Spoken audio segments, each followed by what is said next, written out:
Budget సమావేశాలను 4 రోజుల్లోనే ముగించేందుకు ప్రభుత్వం ప్రయత్నిస్తోంది అని విమర్శించారు బీఆర్ఎస్ ఎమ్మెల్యే హరీష్ రావు.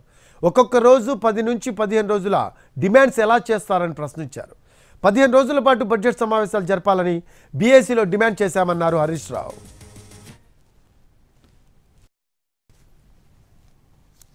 హామీలే ఎత్తేసింది అనుకున్నాం కానీ శాసనసభ కాలపరిమితిని కూడా ఎత్తేసే కార్యక్రమం చేపట్టినారు. అసెంబ్లీ కేవలం బడ్జెట్ అనేటువంటిది 4 రోజుల్లో ముగించే విధంగా ప్రయత్నం చేస్తున్నారు.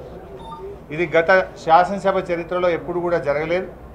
గతంలో ఎప్పుడైనా బడ్జెట్ కనీసం 8-10 రోజులు చర్చ జరిగేది. కానీ ఈసారి 2 రోజుల్లోనే పద్దుల మీద చర్చ పెట్టారు. మొత్తం డిమాండ్స్ 2 రోజుల్లో ఎట్లా మాట్లాడతారు? ఒక్కో రోజు 15-20 డిమాండ్లు ఒకటే రోజు మాట్లాడాలంట. దాని మీద ప్రవేశపెట్టుడు, చర్చ జరుగుడు, ప్రభుత్వం సమాధానం చెప్పుడు, దాన్ని ఆమోదించుడు. బీఆర్ఎస్ పార్టీ పక్షాన కనీసం 15 రోజులు బడ్జెట్ సమావేశాలు జరపాలని చెప్పి బీఎస్సీలో మేము డిమాండ్ చేయడం జరిగింది. అంతేకాకుండా మేము ప్రధానమైనటువంటి అంశాలు ఒక 9 అంశాలు ప్రభుత్వం ముందు మేము బీఎస్సీ సమావేశంలో పెట్టాం. స్పీకర్ గారు